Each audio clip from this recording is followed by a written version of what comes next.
boat's wedged itself right into the bayou. If I get the motor started, I could try reversing back into the river.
Looks pretty weak. I just need something to break it.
Jeremy, where are you?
The winch is powered by electricity.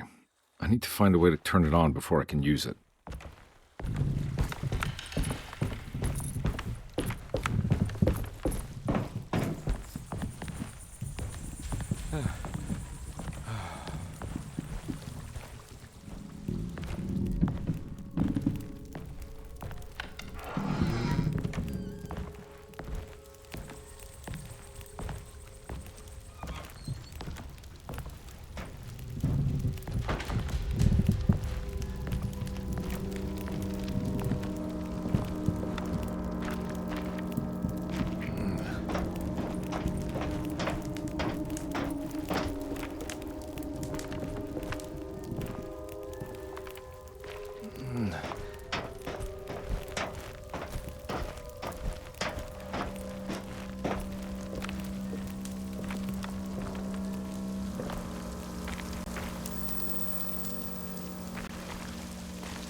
This definitely needs fuel.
Whoa!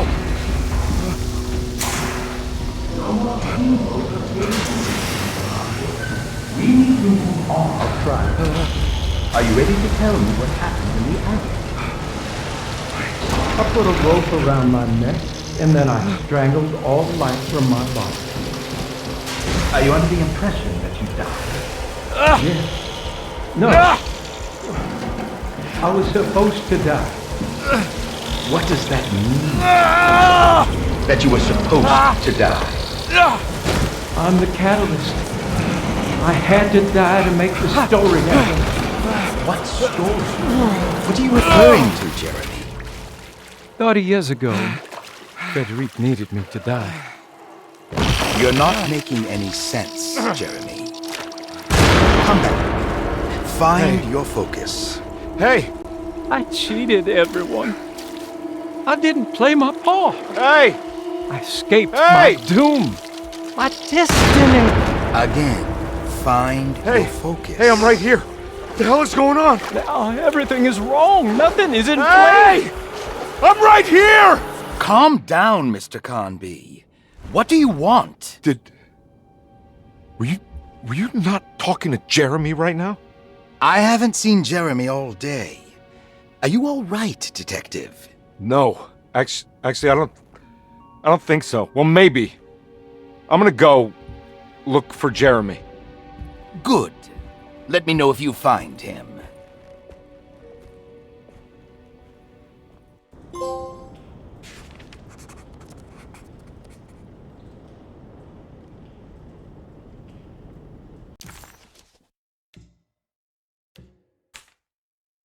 Conby entered some new, mucky dreamland of Jeremy's, a long-abandoned steamboat aground in the bayou.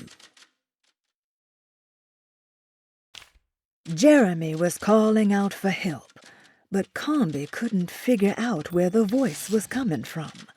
For a moment, Conby wondered if the boat itself was Jeremy, or if he was below it somehow. It didn't matter right now. Jeremy was clear on one thing. He wanted Conby to get the steamboat running and out of the mud.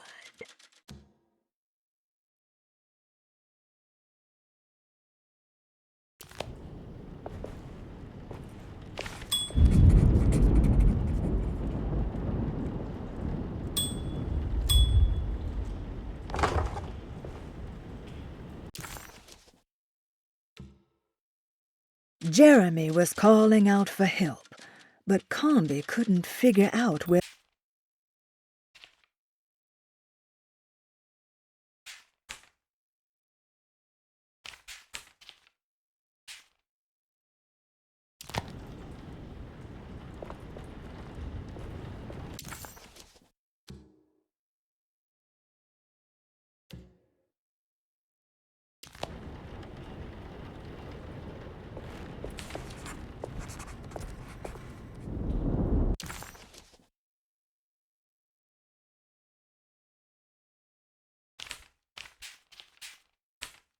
It wasn't clear to Detective Conby that he had actually accomplished anything, but he had the distinct feeling that he was making progress.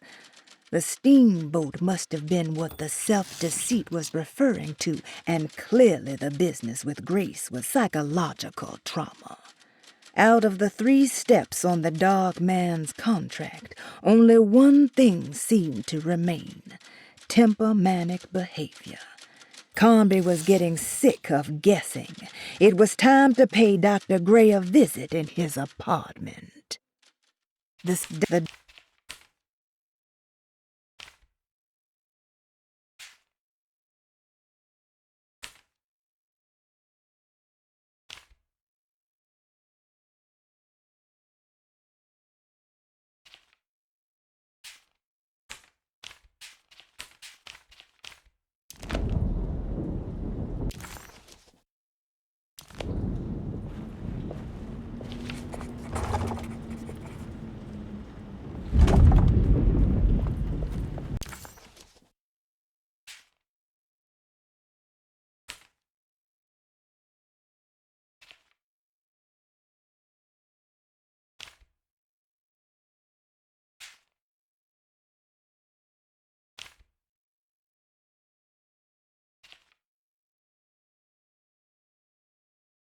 It wasn't clear to Detective Conby that he had actually accomplished anything, but he had the distinct feeling. It wasn't clear to Detective Conby.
Detective, am I glad to see you. Lock the door, will you? I don't think Dr. Gray would appreciate us snooping around. What's going on here? This feels so strange.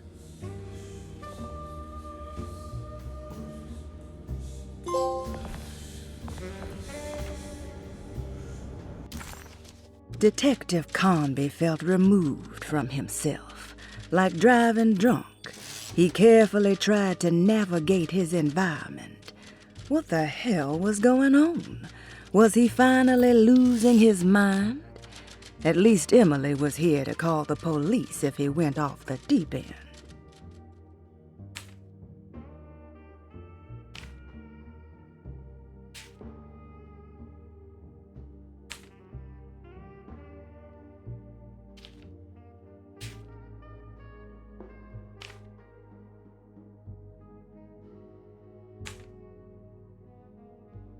It wasn't clear to Detective Conby that he had actually It wasn't clear. It wasn't.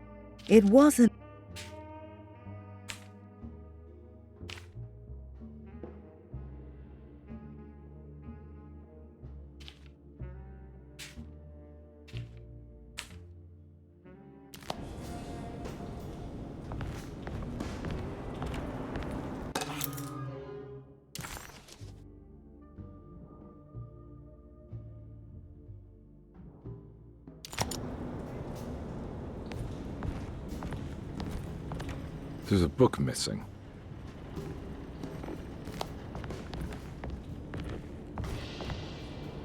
Have you found anything? What? Yeah, I've seen some things. Okay. Let me know if there is anything you want to talk about.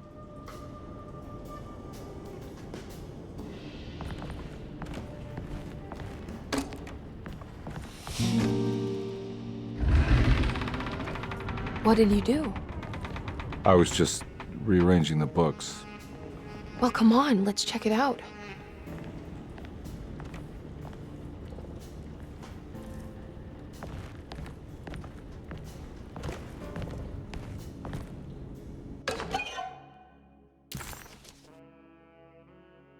Hey.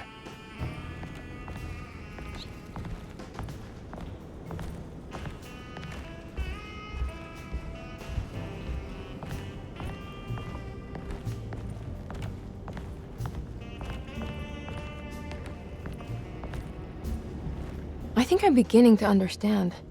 Dr. Gray is dealing with some kind of mass delusion.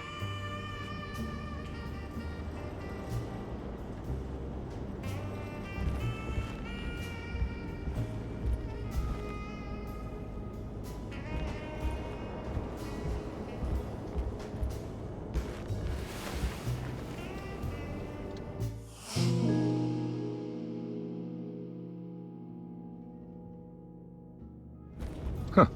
Has that been there this whole time?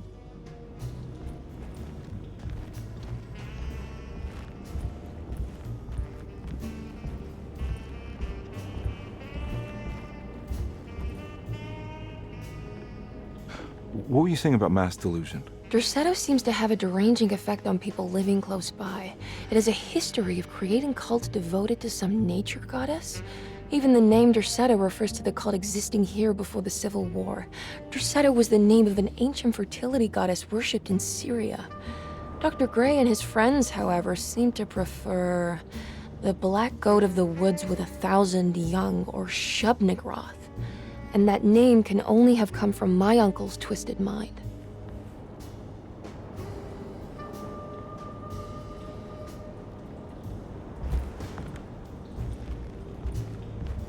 That mark on the floor looks like talisman positions, but from which direction should I look at it?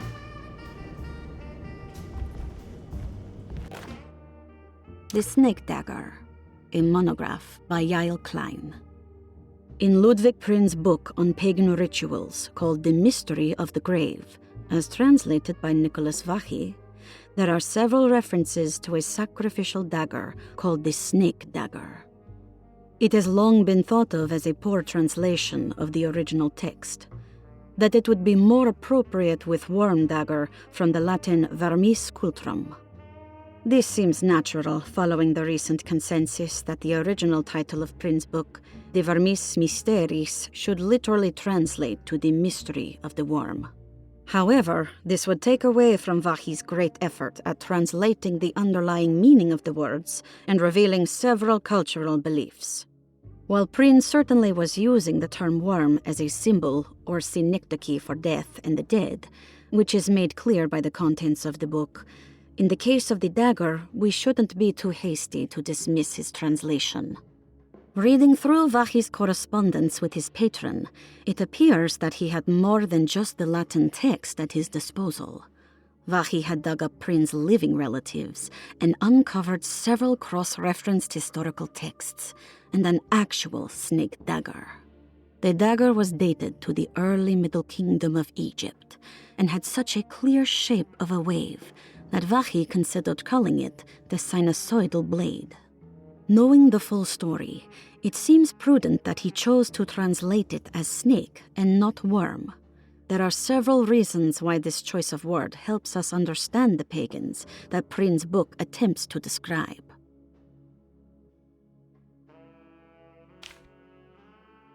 The symbolic value of the shape becomes more apparent when reading about the use for the dagger. In the passage of possession and exorcism, we find the snake dagger poisons the poisoner within the victim and is therefore pacified. Where the literal text would tell us that the worm dagger trumps the demon possessing the victim, it tells us nothing of their reasoning, only that somehow this dagger wins against the demon, like it had the better hand in poker. Vahí's translation allows us to follow the underlying logic to the ritual magic that is being performed. Poison the poisoner sounds like fighting fire with fire. That to hurt the demon possessing its victim, the priests would have to fight back with a power that is known to the evil they are fighting. The snake dagger is therefore not only a good way to describe its form, but it also helps us understand how it could be thought of as a useful tool for exorcism. Finally, it also helps us understand their relationship to lunacy, that it was thought of as something poisoning the mind rather than controlling it. What is also interesting to note is that the possessed are always considered poisoned in their head and not their heart. The snake dagger always went to the eye of the possessed, leaving them partially blind, if they had the good luck to survive.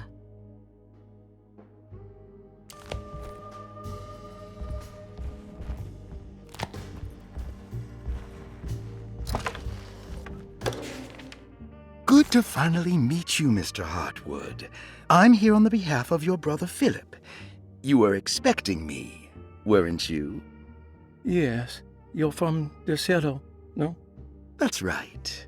I just wanted to ask you a few questions to see if there is anything I can do to help you and your family.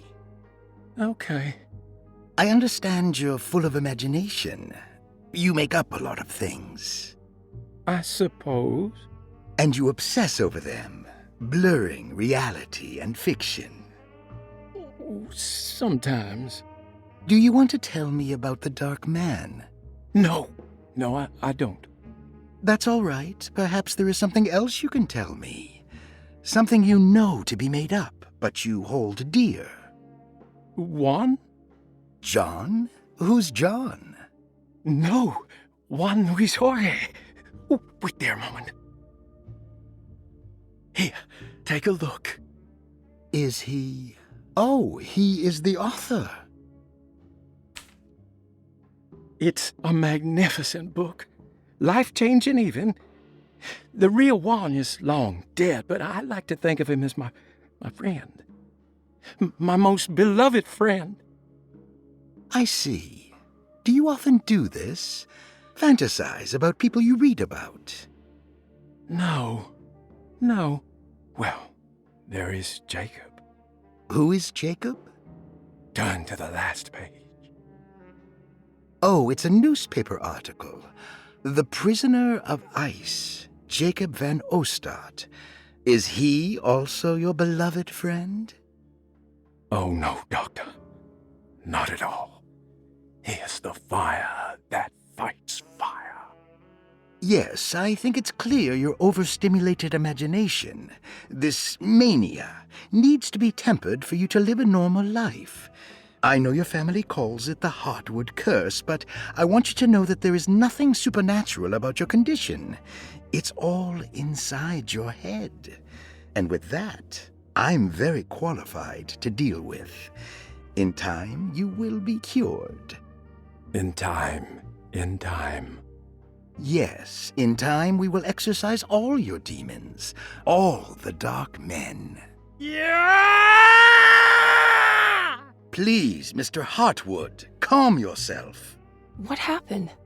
Oh, don't you worry your little head about it, Miss Heartwood. Your uncle and I just had our first breakthrough.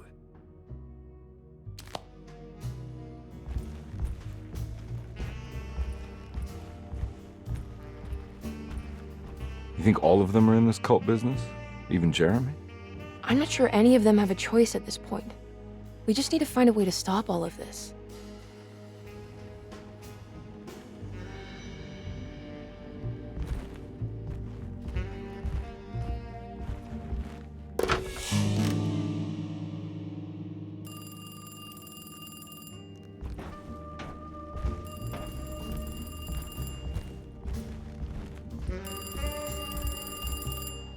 I've been so busy trying to free your uncle from the promise he made to the Dark Man, I guess I kind of just let everything else go. Don't worry, Detective. I feel like we're close. I'm sure Jeremy will turn up.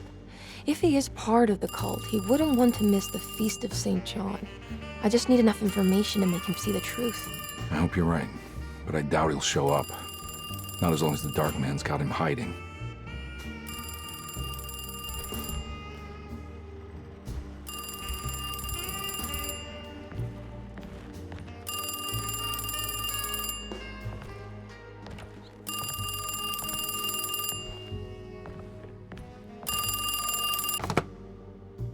Hello? Detective Convey? Who is this? Jeremy? Jeremy is with the Dark Man. You can't save him. Well, I've done everything he wanted so far, and there's just one more thing on the list. I expect him to keep his promise and return Jeremy unharmed. Get out, Detective, while you still can.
You okay? You look a little frazzled. Just stupid telephone. I know. I tried calling the police earlier. The telephone is completely dead. It's not... Yeah, no, the telephone isn't working.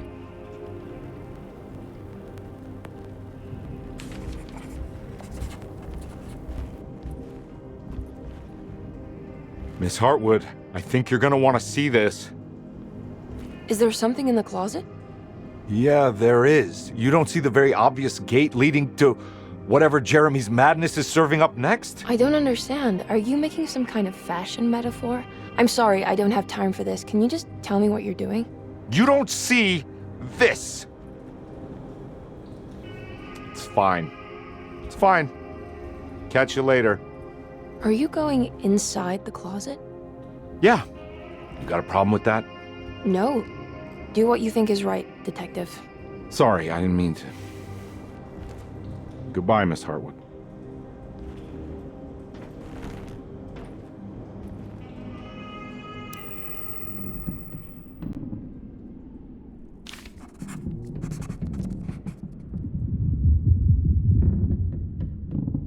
Disheartened by his failure to make Emily understand what he was doing, Detective Conby actually felt better seeing the frozen hell before him. There was a finality to it. Its clear symbolic opposite to the dark man's desert made him realize this was the end. Soon it would all be over.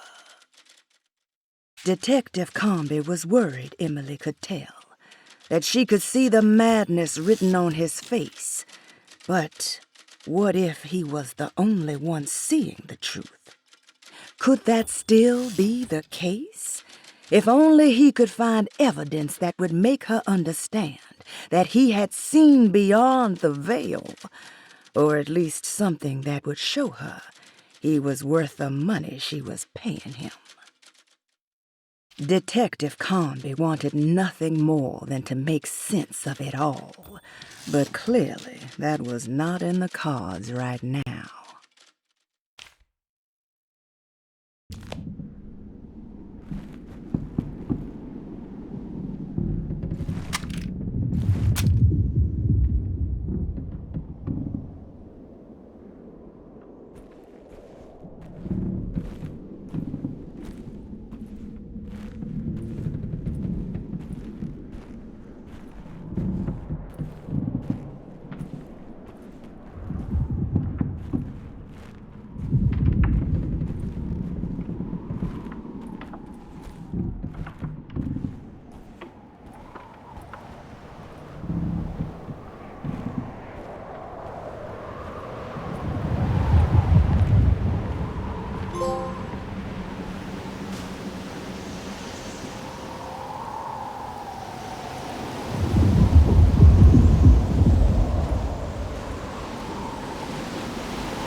Hey, you!